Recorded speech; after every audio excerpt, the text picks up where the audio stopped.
Changeling Space Program. By Chris Overstreet. Interlude. What might not have been, or, do Astromares dream of rocket-propelled penguins? Cherry Berry stepped into the Eden Space Center Administration Building's makeshift throne room. Queen Chrysalis sat slumped on her little throne, bags under her eyes, mane in an even worse state than its normal lanky, greasy condition. "I was about to say good morning," she said cautiously. Chrysalis groaned. "Seriously, what happened to you?" the pink pilot pony asked. "I mean, you're no prize on a good day, but you look like your pillow mugged you." "You could say that, pony," Chrysalis grumbled. "I had a terrible dream last night. I woke up screaming and couldn't get back to sleep." "A bad dream? What happened?" "I conquered the world." Cherry Berry blinked. "And that gave you a nightmare?" she asked.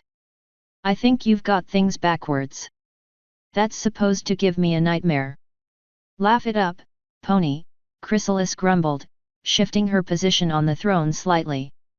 "No, really," Cherry Berry continued, "after a dream in which you conquer Equestria, you ought to be smug and insufferable." "Keep talking, pony," Chrysalis replied, "it's all going on the list." "Will you cut it out? You know what I mean." Cherry Berry walked up to the throne. "We've got a briefing on Mark Nee's project and the upcoming missions in half an hour. You're obviously in no condition for it. Will you at least tell me what was wrong with your dream?" Chrysalis sighed, looked around listlessly, then focused her attention on Cherry Berry. "This never leaves this room, do you understand? I tell you once, and you forget it. This conversation never happened." "Agreed." Sure," Cherry Berry said, shrugging it off. "I can keep a secret." She leaned forward and waggled her eyebrows.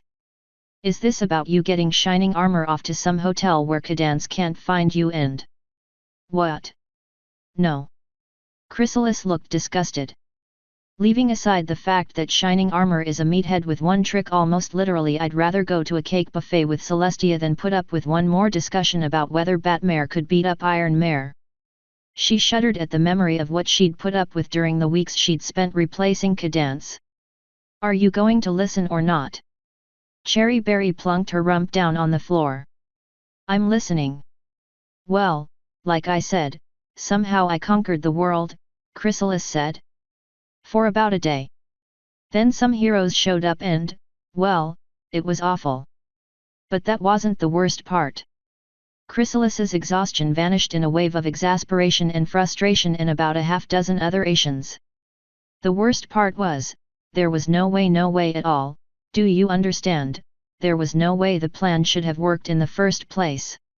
"Why not?" "Well, first thing I did, I had my changelings replace all the princesses," Chrysalis said. "All 4 of them, plus shining armor and the diapered engine of destruction they call a baby. And all of Twilight Sparkle's hero friends as well. And I think maybe all the Wonderbolts, too. I'm not sure about that part." Chrysalis paused to consider. "In most of my plans I have them filed in with the Royal Guard under incompetent buffoons, not worth bothering about." "Sounds good so far," Cherry Berry agreed. "Good for you, that is. Not so good for me. Especially since Twilight's friends are my friends too." "How'd you do it?" "That's just it." Chrysalis threw her 4 hooves in the air. "I don't know how I did it. It just happened somehow. It's like some scriptwriter just said, what with one thing and another, a bunch of ordinary changeling drones replace the mighty alicorns who control the sun, the moon, love and friendship, their friends and their family, all in a single night, and no pony notices." Chrysalis tugged at her mane as if she would rip it out at the roots, shouting, "If it were that easy, don't you think I would have done it by now?" "Probably," Cherry Berry admitted. "But explain it to me. Why haven't you?" "I was only able to go hoof to hoof with Celestia because I'd absorbed a megadose of pure, blind love," Chrysalis replied. "Me, the queen, mightiest of the changelings, right?" How many changelings would it take to do the same thing? Cherry Berry considered this. One, with a baseball bat, she said. Come again. Knock 'em out when they're not expecting it, then pot 'em when they're unconscious, Cherry Berry said. It's pretty much what we always thought you did. Or maybe bite 'em and put 'em to sleep with your venom. I know you can do that. First hoof. She rubbed her neck in memory. Oh, sure, it sounds simple, Chrysalis admitted. But things that sound simple usually aren't, take it from someone with experience. Consider what happens if someone hears a noise. Or someone comes visiting while you're disposing of the victim. There are all sorts of opportunities for an alarm to go up, not least of which some pony realizing just how bad an actor some of my changelings can be.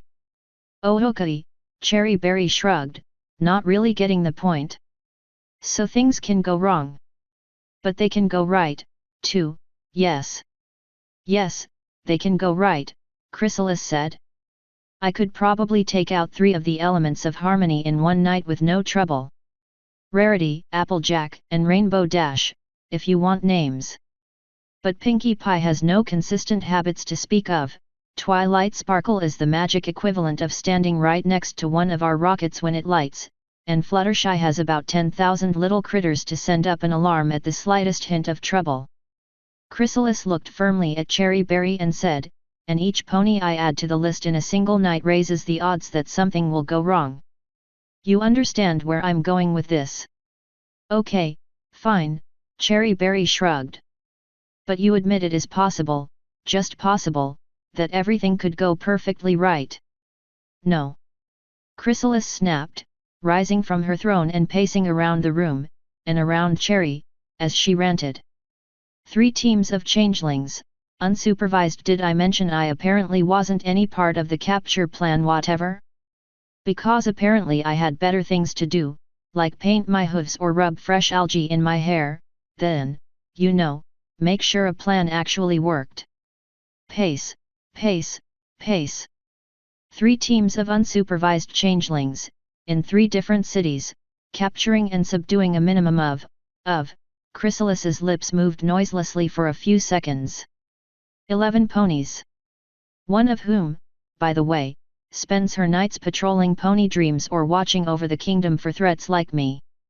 And that's not counting the baby dragon with the spell that lets him send letters to Celestia instantly. So surprise? Ha! Forget surprise. No, absolutely impossible. Okay, so let's just say, for the sake. Do you know, in one part of the dream I actually saw Luna in a pony's dreams, warning her.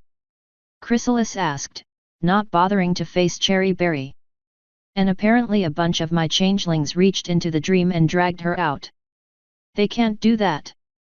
No changeling alive that I know of has dream magic, not even me. Chrysalis rolled her eyes. Believe me, the use I could make of being able to sneak into pony dreams and learn their fears, their desires, where they keep the silverware. But in the dream you did it, Cherry Berry said. So what next? You're not going to believe this, Chrysalis said. Apparently my next step in my master plan was, nothing. Nothing.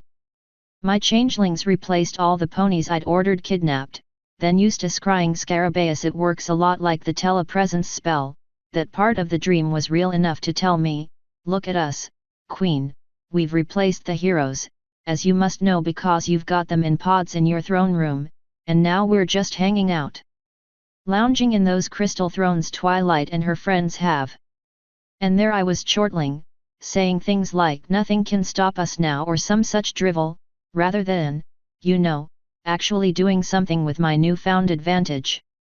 Well, you do tend to crow a bit when. Did I mention my drones tend to be really horrible actors? Chrysalis continued. Granted it's tough to get down all the little personality quirks of a subject without a memory spell on the pod you've got them in, but these drones were really, really bad. As in, even one of you ponies could figure out something was wrong within 30 words of conversation. Gee, Cherry Berry said flatly, thanks for the compliment. So Starlight Glimmer, that Twilight Sparkles student she picked up last year, right? Heads the research department at Cape Friendship. Anyway, she spots something's not right, sees my drones and myself gloating over the scarab call, and goes and rounds up the usual band of misfits to thwart my evil schemes. Chrysalis rolled her eyes, still pacing, still ranting. As if my dream were some bad Lord of the Shoes knockoff. She hesitated a moment in her pacing a moment. And that reminds me, she said. I mentioned that somehow, impossibly, I'd captured all the princesses and their heroes, right? So any pony powerful enough to undo my scheme is out of circulation, right? Well, I guess. Wrong. The pacing resumed. There's some pony left out, some pony with the ability to stop the whole operation with the snap of a claw. Who do you think? Come on, guess, you'll never guess. Maybe. Discord. Chrysalis shouted. My brilliant yet impossible plan left out the single most powerful being at large in all Equestria. And oh, look, I've only gone and kidnapped his bestest pony friend in the universe, the only thing between him and rendering the face of Equus unfit for life. She shrugged, not pausing in her steady stomping circuit around her throne as she said in a slightly calmer voice, I admit it's kind of hard to send changelings to subdue someone who only appears in Equestria when he feels like it. If Discord doesn't want to be found, you just don't find him. But knowing he's out there, knowing he's going to be furious at touching his precious Fluttershy, what do I do about him? Nothing. After several silent stomping steps made it clear Cherry Berry could get more than 2 words out, she said, but in the dream you didn't think he could touch you, right? Oh yes, Chrysalis agreed, chuckling most bitterly. Oh, I had a reason. Because I had a special magic throne in my changeling castle, that's why. Cherry Berry blinked. You don't have a changeling castle. You've got a hive carved out of a hole in the ground under a mesa. I know. Chrysalis bellowed. But in my dream I had this huge, beautiful castle, all full of holes and pointy spires and moving stairs and walls that open and shut for no good reason. She paused in her march of doom around the decidedly non-magical throne in her Space Center office to heave a deep sigh. It really was a beautiful thing. You'd hate it. But against an angry sun pony it'd last about 3 seconds before going up in flames. And this wasn't a problem in the dream? Cherry asked. Nope. And you want to know why? The pacing resumed yet again. Because of that magic throne I mentioned. Apparently I had this huge throne made of jagged rock. But it was a magic rock, see? It was a rock that nullified all magic of any kind except changeling magic. That sounds convenient, Cherry Berry hazarded. I know, right? Chrysalis agreed sarcastically. By Tartarus, if I only had such a throne. Never mind the throne, I'd just like the stone it was made out of. Imagine thousands and thousands of little black amulets, and all the unicorn spells, all the Pegasus weather tricks, all the earth pony strength in the world couldn't touch you. That's how I'd use an anti-magic rock. Not by carving a stupid chair out of it. After a breath she added, it wasn't even a very good chair. So, how did it work, then? The dream didn't explain it, Chrysalis said. It just worked. All the time. I rather got the impression that the throne was the thing that caused the Badlands in the first place. Lush green woods and fields right up to the edge of the rocks effect, then Bango, desert, and mountains and canyons. And there they were, the band of misfits Starlight Glimmer, that stage magician who had the special on Channel 5 a couple weeks ago. Trixie. Cherry Berry frowned at that. I can't really imagine her as a hero. I remember when she conquered Ponyville with a magical amulet. More villain material if you ask me. Band of misfits, Pony, don't you read the right lousy books these days? Chrysalis grumbled. Starlight Glimmer, Discord because of course Discord, and of all people Thorax. Wait a minute, Cherry Berry said. That sounds like a changeling name, but I've been around your hive for nearly a year now, and I don't remember ever hearing of Thorax." "You wouldn't," Chrysalis growled. "I forbade his name to be spoken in the hive, or here in the Space Center. He deserted the hive after the failed invasion of Canterlot. Said there had to be a better way of getting love other than stealing it." "Well, there is," Cherry Berry said. "This space project, for a start. The changeling actors you're funding in Manhattan. My odd jobs business."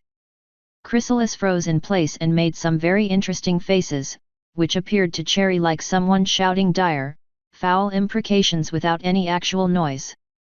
Finally words came. "Yees," Chrysalis ground out, "but that wasn't the plan at the time Thorax betrayed me." The Queen resumed her march around the throne and around Cherry again as she added, "The last I heard, he was living in the Crystal Empire, getting full of love from the Princess of Food herself." Under her breath, she added, "Well, at least it wasn't Kevin." "Who's Kevin?" Cherry Berry asked. Instantly the glowing green eyes and slitted pupils of Chrysalis's most baleful gaze filled Cherry Berry's entire range of vision. "You are forbidden from speaking that name again in my realm," she shouted. "Understood." "Why yes ma'am," Cherry Berry said instantly, flopping onto her back in shock. Satisfied, Chrysalis returned to her pacing and ranting, leaving Cherry Berry to pick herself back up.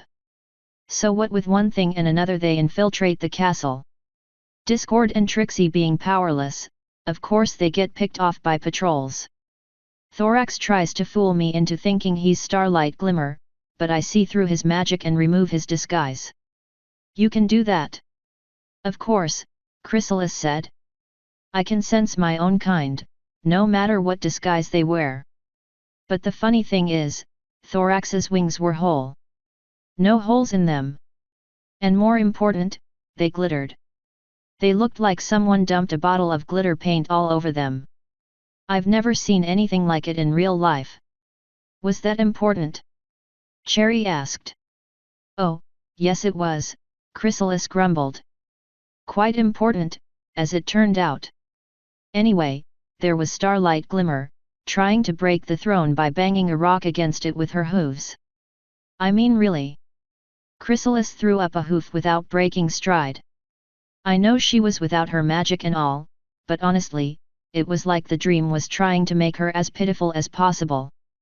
Like the dream felt like it hadn't driven home just how hopeless everything was for the forces of good. So of course I grab her, pull her out of harm's way, and then to taunt her I decide to drain Thorax of all his stored love energy. Routine thing, no big deal right?" "Well, no," Chrysalis grumbles. "He resists, naturally, and he actually puts up a decent fight for a drone.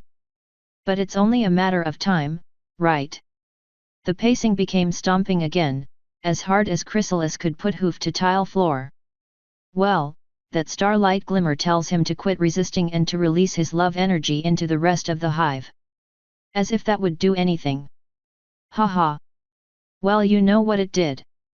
Tiles cracked under Chrysalis's hooves as she continued, "Somehow or other freely giving away love made Thorax transform into this hideous pastel thing with mandibles for antlers and I don't know what else.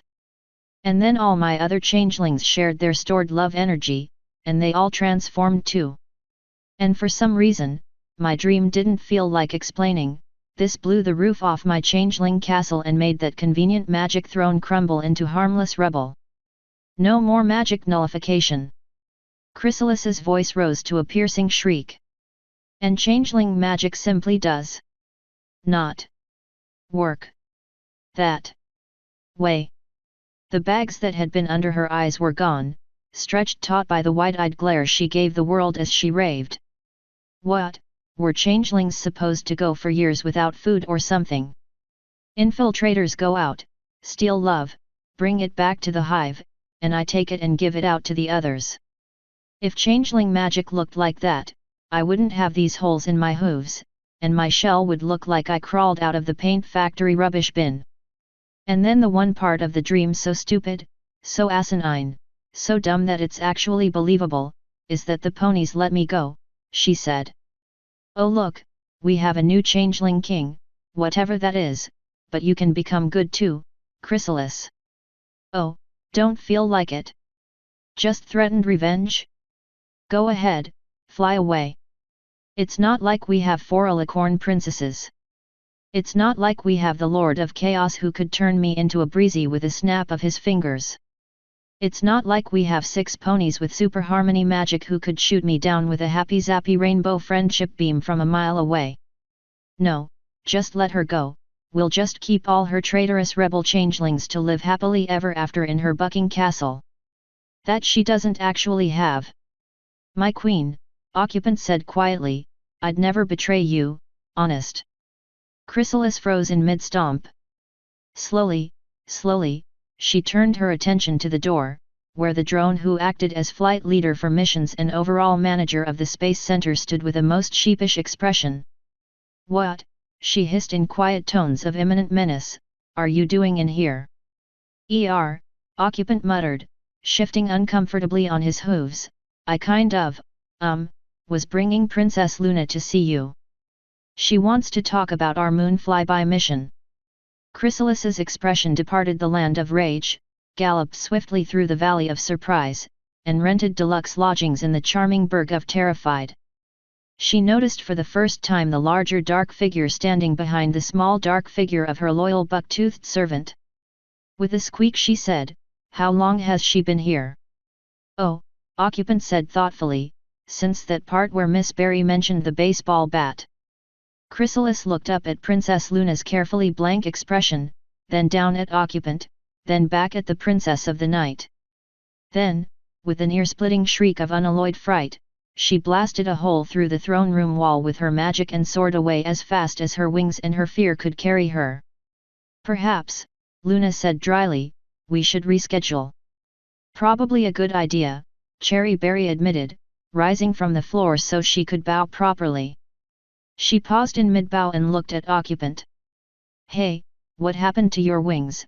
She asked. They're kind of sparkly in this light, you know. Oh, you noticed? Occupant said. It's happening to several of the other changelings in the space center. We don't know what's causing it, but it doesn't seem to hurt. Cherry Berry chose her next words with great care.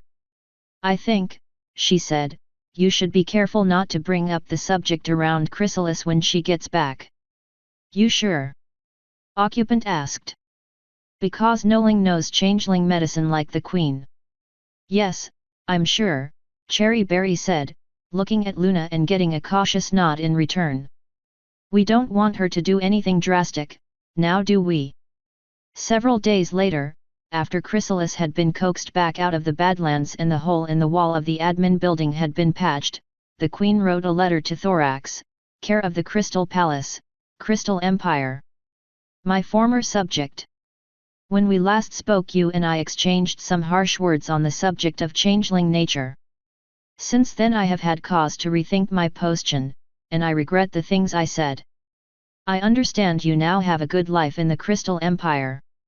This pleases me, and it pleases me that you should continue there unmolested by myself or any of my still loyal subjects.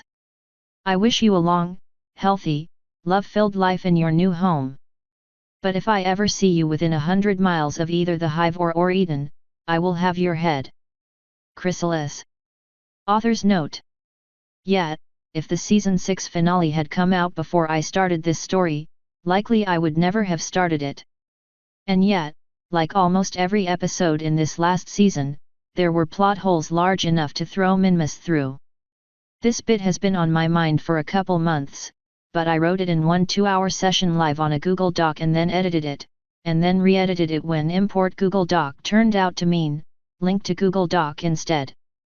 As I release this the next proper chapter of CSP, which happens just before this interlude, and will be posted to read before this interlude, sits at 18,000 words, with at least another 6,000 or so to go. I hope to have it done and out before Christmas.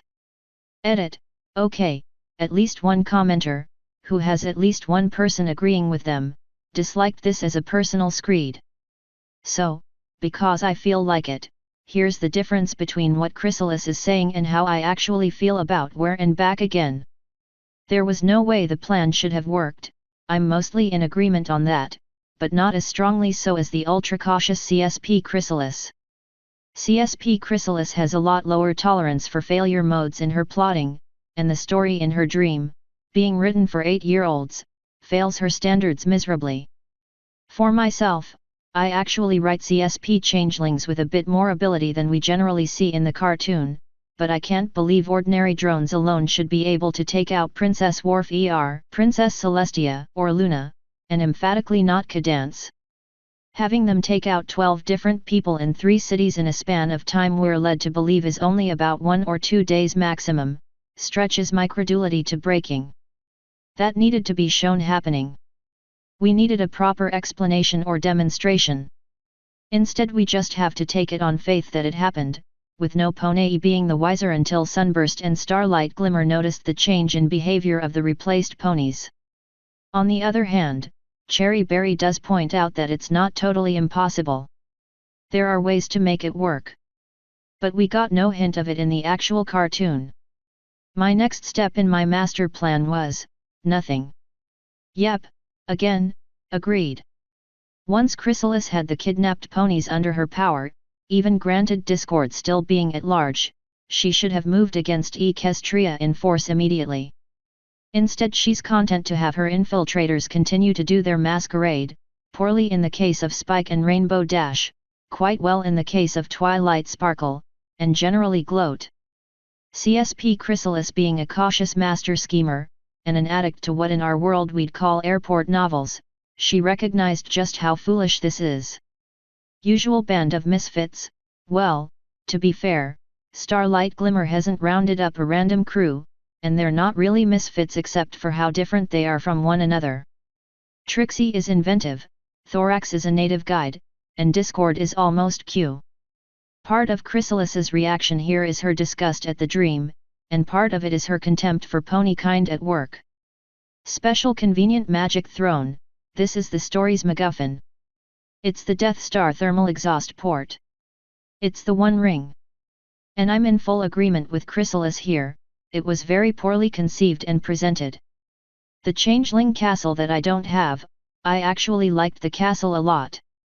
It's one of the things I really wish I'd seen in the cartoon before beginning this story, because it's a lot more visually interesting than Caves Under the Desert. Of course, it would make the whole hiding out in the Badlands angle go from threadbare to totally impossible to sustain, hard to hide a structure you can see from 10 miles away. My only complaint about it during the actual story lies in how our heroes got so deep into the place without being seen by a single guard or anything. Security ultra fail. Thorax's transformation, I have no problem with the core idea here that once changelings learn to give love instead of merely taking it, their fundamental nature changes. It's a very good lesson for real life, especially since let's be honest it runs against default human nature. However, let's be blunt, Thorax's transformed mode is an affront to the eyes. The other transformed changelings are fine, but the artists didn't just drop the ball on King Thorax, they soaked it in liquid nitrogen for about 30 seconds and then spiked the thing in their own end zone. The idiots let me go. Chrysalis only believes in mercy when it serves her own ends. She doesn't believe it a good in and of itself. Of course she's contemptuous of the dream ponies for letting her go, just as almost every bad guy mocks the good guy who had the chance to kill the baddie and chose otherwise, allowing said baddie to return. To me Chrysalis is a more convincing and interesting character as a self-centered bad guy. I like to think she's capable of some affection or loyalty, but it absolutely has to be on her terms. Chrysalis having joined the reformed changelings would have been even less satisfying or credible than Discord's heel-face turn in Keep Calm and Flutter On. So, yeah, if we want her back as a villain in the future, letting her go, tactically idiotic as it is, becomes a storytelling necessity. And, yes, it's wholly in character for the ever-optimistic ponies to do. Changeling magic doesn't work that way. In Changeling Space Program I've already established, in a number of ways, that it doesn't. In CSP changelings can be genuinely friendly towards non-changelings. They have affection and camaraderie for one another. They have a system by which one group brings in the food and it's distributed among the others as the queen sees fit. Changeling love doesn't nourish other changelings. Changelings can sense, and in some cases derive nourishment from, non-love emotions. All of these points got jossled by the Season 6 finale, and the finale also ended matters so that it was impossible to just edit past chapters and say, all of this takes place after Season 6. But the thing is, I have no problem with changelings working like that in the cartoon. Most of the stuff presented in the cartoon made sense, especially combined with prior changeling appearances. The problem is, when I began the story we didn't have any of that, and so I, like other fanfic writers in the absence of defined facts about my subject, rolled my own. And I'm very strongly in favor of fanfics adhering as closely to canon as possible, except for deliberate alternate universe views. If Season 6's finale had aired before I began writing CSP, I would never have written it. Period. But, as you noticed, I'm not closing the door entirely on elements of the finale from coming into CSP. Nor am I outright saying CSP Chrysalis is irredeemable. I did not drop the mention of Occupant's glittery wings in just for a cheap joke. End author's note.